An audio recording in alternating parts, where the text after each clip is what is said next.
sachant que chaque ray correspond à une transition entre deux niveaux d'énergie. Alors, donc ceci pour les transitions vers un niveau inférieur. Lorsqu'on a des transitions vers un niveau supérieur, alors on a dit que pour le faire, l'atome a besoin de recevoir de l'énergie, elle reçoit un rayonnement. Alors, ce rayonnement va nous donner en fait, pour chaque, idem qu'ici, pour chaque transition vers un niveau supérieur, va correspondre transition. Alors dans ce cas-là, ça va être des transitions vers des niveaux supérieurs, donc du style E2 vers E5 ou de E0 vers E3. Alors, chaque transition est équivalente et va correspondre à une raie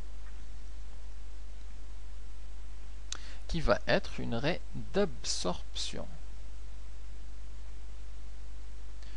Puisque pour chaque raie, l'atome absorbe de l'énergie et donc reçoit de l'énergie. C'est pourquoi on les appelait comme ça.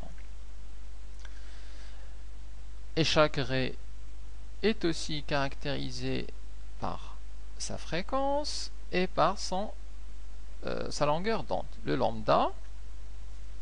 lambda, d'ailleurs qu'on peut exprimer à partir de ce delta E et de cette expression. En gros, si on remplace le nu, c'est C sur lambda. Si on remplace ça ici, ça va nous donner delta E égale à H fois C sur mu. Donc on a bien une relation. Je vais la donner ici. Alors, donnons-la ici. C'est delta E, c'est égal à H fois C sur lambda. Et à partir de cette relation, on peut bien évidemment écrire que le lambda, on passe lambda à gauche, ici, ça va nous donner H fois C sur delta E. Alors cette relation, elle est vraie dans les deux cas, dans l'émission et pour la réception.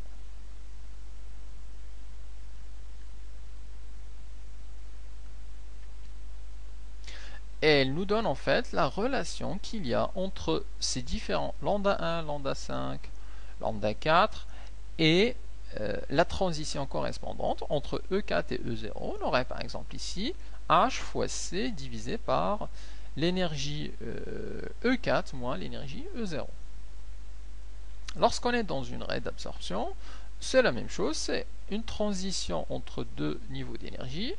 On fait la différence d'énergie, ça va nous donner le delta E. On calcule le H fois C sur delta E et ça nous donne le lambda correspondant.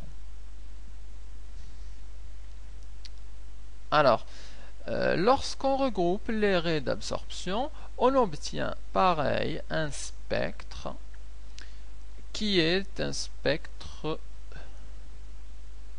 d'absorption.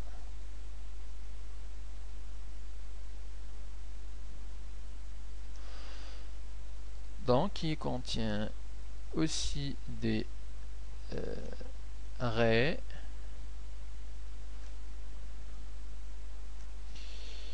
et aux élèves qui me disent quelle est la différence entre ces deux spectres, comment les différencier.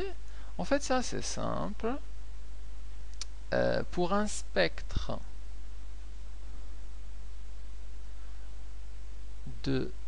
d'absorption,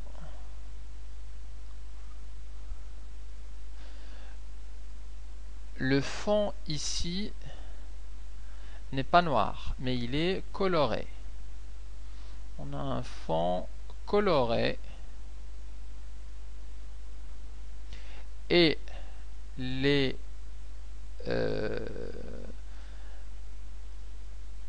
ici les raies en fait sont des raies noires. Raies noires. Donc c'est un peu difficile à dessiner, mais c'est ça. Il y a une différence très claire. Lorsqu'on a un spectre d'émission, le fond est noir et on a des raies brillantes. Lorsqu'on est dans un spectre d'absorption, on a un fond coloré, et sur ce fond coloré, on a des raies qui sont noires sur fond coloré. Donc c'est assez facile à reconnaître. Bien évidemment, ici on a toujours l'axe des lambda en... alors je vais le mettre ici en nanomètres. Là c'est lambda 1, là lambda 2, lambda 3, etc. Donc, en gros, un atome évolue entre deux états qui sont successifs ou non, donc entre E2 et E1 ou entre E5 et E1, soit vers un niveau inférieur, soit vers un niveau supérieur. Quand c'est vers un niveau inférieur, il y a émission d'un rayonnement. Lorsque c'est vers un niveau supérieur, il faut que l'atome reçoive de l'énergie, donc reçoit un rayonnement ou un photon. Les relations à connaître, le delta E fois H nu, C égale à lambda fois nu, et le nu est égal à C sur lambda, dont on peut déduire que le delta E est égal à H fois C sur lambda, et le lambda c'est HC sur delta E. Donc pour résumer, on peut dire que une transition entre deux niveaux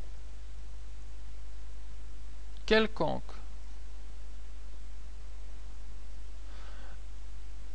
pour un atome est équivalent à l'émission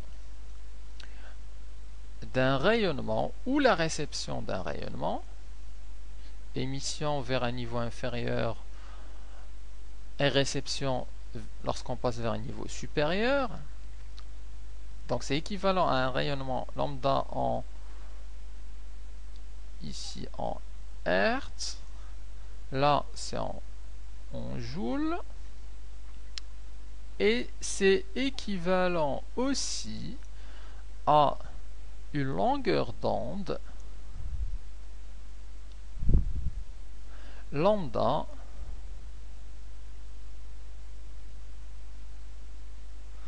qui est en général en nanomètres. Donc c'est cette équivalence qu'il faut garder en mémoire. Si on connaît lambda, on peut calculer le nu et on peut calculer la différence d'énergie. Si on connaît la différence d'énergie, on peut calculer le nu, ensuite calculer lambda. Alors quelques remarques pour conclure.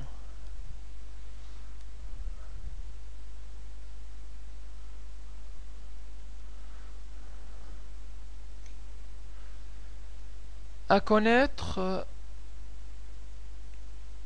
le spectre des longueurs d'onde.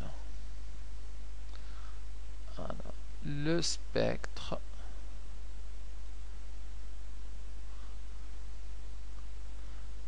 des longueurs d'onde, il faut savoir dire si un rayonnement se situe dans le domaine visible, dans les ultraviolets ou dans les infrarouges.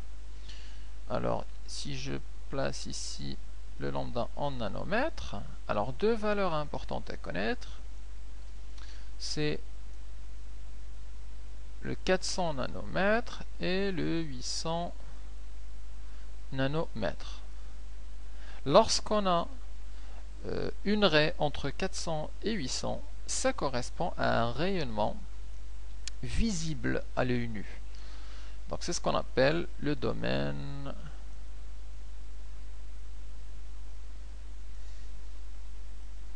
visible. Lorsqu'on a un rayonnement qui est inférieur, qui a un lambda inférieur à 400, on est 200 nanomètres par exemple, on est dans les ultraviolets, les UV. Lorsqu'on est avec un lambda, avec un rayonnement qui a un lambda supérieur à 800 nanomètres, alors on est dans les infrarouges. Donc les valeurs à connaître, c'est les 400 et les 800. Là, on a le domaine visible. Avant, c'est les ultraviolets. Et après, c'est les infrarouges.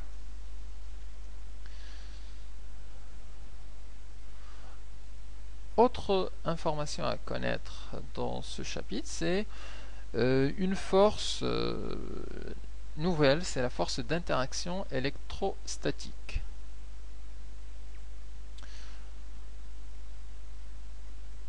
D'interaction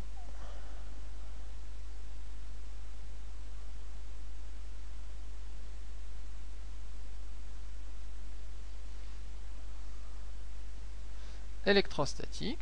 Alors c'est une force qui s'exerce entre des particules chargées électriquement, qui ont une charge. C'est fondamental. Sinon, pas de charge, il n'y a pas de force. Qui dit charge électrique parle de